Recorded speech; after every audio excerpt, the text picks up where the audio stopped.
Hello guys, Ram Ram, જય શ્રી કૃષ્ણ. પહેલાં તમે એક આ ફોટો જુઓ. આ મેડમે મને મેસેજ કર્યો, ક્યાંકથી મારી સ્ટોરી જોઈ ગઈ છે કે ભાઈ તમને સાચે તમારા ફ્રેન્ડ્સ કે કામ આવેલા ખરા? તો મેડમ, આ રિપ્લાય તમને અને અમારી દોસ્તી ઉપર કે ભાઈ અમારે કોઈ દી ફ્રેન્ડ્સને ડેઈલી ફોન નથી કરવા પડતા કે ભાઈ કેમ છે, મજામાં, શું ચાલે, આ તે ફલાણા ઢીંકા. અમે અઠવાડિયે બબે મહિને 3 મહિને વાત થાય. અમારે કોઈ દી એમ નથી પૂછવું પડતું ભાઈ કેમ છે, સીધી ગારથી જ વાત ઉપડે. અહીંયા કોઈ દી રિસ્પેક્ટ નથી આવતી. અને એ ભાઈબંધ એવો છે, એ એક નહીં, મારી પાસે જેટલા છે એટલા બેસ્ટ જ છે. પણ એ ભાઈબંધ બધા એવા છે કે ભાઈ એને અડધી રાત્રે ફોન કરીને એમ કીધું હોય ને કે ભાઈ પહોંચી જાઓ, એટલે એ પથારીમાંથી ઊભા થઈને એ ચશ્મા પહેરવા ચપ્પલ પહેરવા ઊભા નથી રહેતા, એવા સીધા છે. એટલા એવાય ભાઈબંધ છે અમારી પાસે.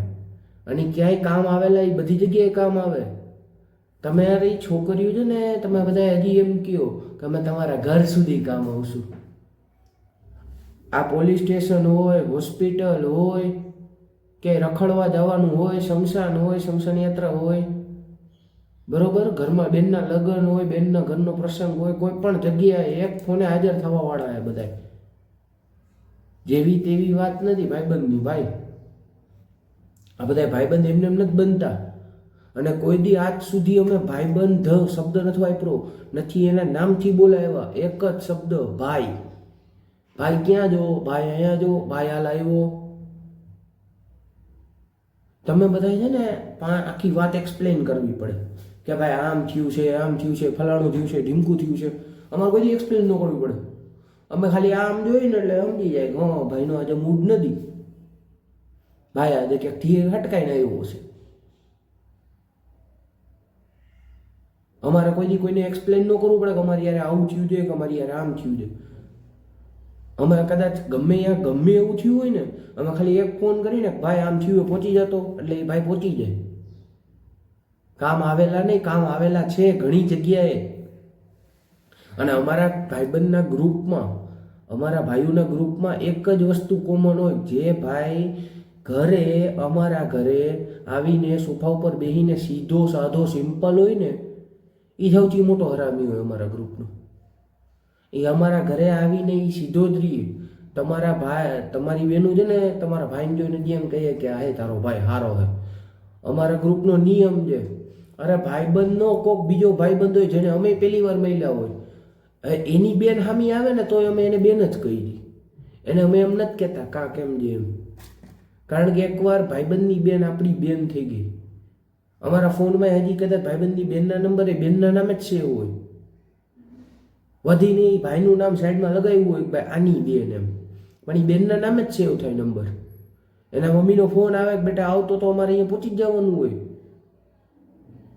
અડધા રોડ હોય, ગમે અહીંયા હોય. અમારે ગમે ત્યારે કામ પડે એટલે અમે ફોન કરી ભાઈ હાજર થઈ જાય. અમારા ઘરેથી પરમિશન લેવા ન ઊભા રહી. અને એના ઘરે અમે એવી રીતે જ વાત કરેલી હોય. એના પપ્પાને ક્યાંક કાંઈ જરૂર પડી હોય તો એ ક્યારેક કદાચ એનો ફોન ન ઉપડે તમને ફોન કરીએ કે ભાઈ કામ આવેલા નહીં. કામ બધી જગ્યાએ આવે. તમારી જેમ ન હોય કે ભાઈ અત્યારે નથી મેળ પડે એમ. ઇન્સ્ટાગ્રામ ઉપર ઘણા વિડીયો આવે છે. ઓલા રિપોર્ટર કોકને પૂછતો હતો કે તમે કાંઈ નહીં, ખાલી 500 રૂપિયા મગાવી દો ને. હમણાં રાજકોટનો જ વાત છે ભાઈ. રાજકોટમાં જ ઓલા ભાઈને ફોન કર્યો કે ક્યાં જો ભાઈ, તો કે શું થયું? અડધી રાત્રે, રાતના 11 વાગ્યાનો વિડીયો હતો. એ 11 વાગ્યાનો, 10 કે 11 વાગ્યાનો. એ લોકો બેડમિન્ટન રમતા હતા. અહીંયા આ રિપોર્ટરને એ લોકો જરી ચેડા. તો કે ફોન કર નહીં કે તમારા ભાઈ કે ભાઈબંધ કોઈ પૈસા મોકલે ખરા? તો કે હા. ઓલાએ ફોન કર્યો કે 500 રૂપિયા મોકલ ને, મોલમાં આવ્યો. તો કે વધારે મોકલું? તો કે એક કામ કર 1000 મોકલી દે. હાલી કે 1000 ને 2000 નાખો, અને કાયદેસર 2000 નાખેલા પ્રૂફ છે. તમે એક કામ કરજો, કાંઈ નહીં ને તો ખાલી રાતના 11 વાગે ગમે બેન પડીને ખાલી ફોન કરજો કે ભાઈ આમ છે. શું કહેશે? એકચ્યુઅલીમાં અત્યારે હું નીકળી ન શકું. કોઈ દી અમારી ફ્રેન્ડશીપ ઉપર ડાઘ નથી લાગ્યો ભાઈ. અમારા ઘરેથી ચોખ્ખી ના પાડી દીધી ને કે આ વ્યક્તિ જોડે ન રહેતો, અમે તો એ વ્યક્તિ જોડે રહેતા હોય. અમારી પાસે એ વસ્તુને પ્રૂફ છે. એકવાર અમને કહી જ દીધું હોય કે આ વ્યક્તિ જોડે તમારે નહીં રહેવાનું, તો અમે એના ભેગા જ ફરતા હોય. કારણ કે ભાઈ જે જગ્યાએ વાઇબ મેચ થઈ ગઈ, વાઇબની વાત જ નથી આવતી. એકવાર ભાઈ કહેવાય ગયો એટલે ભાઈ જ હોય, પછી ગમે એવું થઈ જાય ને તોય. અમારે કદાચ અડધી રાતે અમે એમ કહીને ભાઈ અમારા પપ્પાને આમ થયું છે, એટલે એ વ્યક્તિ સીધું ઊભો થઈને એક જ શબ્દ કે લોકેશન નાખું પહોંચ્યો, અને એ 4થી 5મી મિનિટમાં અહીંયા હાજર હોય. અહીંયા કોઈ પૂછવાનું બેહે, અને જે પૂછવા બેહે ને પહેલી વાત તો એ ભાઈના લિસ્ટમાં ન આવતું હોય. એટલે કોઈ પણ જગ્યાએ છે ને મેડમ, બીજી વાર કોઈને પૂછતા પહેલા છે ને 7 વાર વિચાર કરજો કે ભાઈ ક્યાંય કામ આવેલા ખરા. ઘણી જગ્યાએ કામ આવેલા. આ બધાની વસ્તુના મીડિયાનું હોય કે પ્રૂફનું હોય કે ઓલુંનું હોય. અમે સેડ હોય ને એટલે ભાઈ અમને ભેગો લઈ જાય કે આગે, એવી વાત નથી. આટો મારવા અમે ભાઈ ભેગા જ જાય. એટલે બીજી વાર કોઈને મેસેજ કરીને એમ ન પૂછતા ક્યાંય કામ આવેલા ખરા. આ બધી વસ્તુના વિડીયો ન હોય કે ભાઈ હાલો અમારો ભાઈ હો ભાઈ અહીંયા કામ આવ્યો. અમારી હારે જેટલા રખડે છે ને, જે સ્પેશિયલ ભાઈબંધ, જેને કહેવામાં આવે છે કે બેસ્ટ ફ્રેન્ડ તમારી ભાષામાં, તમારે એક જસ્ટ ફ્રેન્ડ હોય, એક બેસ્ટ ફ્રેન્ડ હોય, એક BFF હોય, એક કોલેજવાળી ફ્રેન્ડ હોય, એક ઘરવાળી ફ્રેન્ડ હોય, એક ઓલી ફ્રેન્ડ હોય. અહીંયા તો જેટલા હોય એટલા ભાઈ હે ભાઈ. આ ઘરવાળો હોય, દુકાનવાળો હોય, ઓફિસવાળો હોય, ઘરની બહારના પાર્કિંગવાળો હોય, ચાની ટપરીવાળો હોય, ક્યાંક ગયા હોય.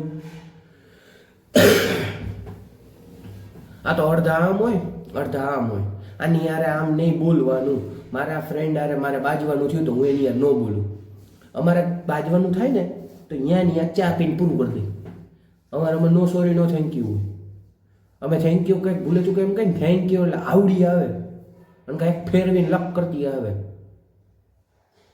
અમારે કદી સોરી થેન્ક યુ ન કહેવા જવાનું હોય કોઈને. હો, તમારામાં હોય સોરી કહી દે વિના તો વાત છોટ ન થાય. વાત દોડી કરે છે. અને બાકી ભાઈઓ, જય શ્રી રામ.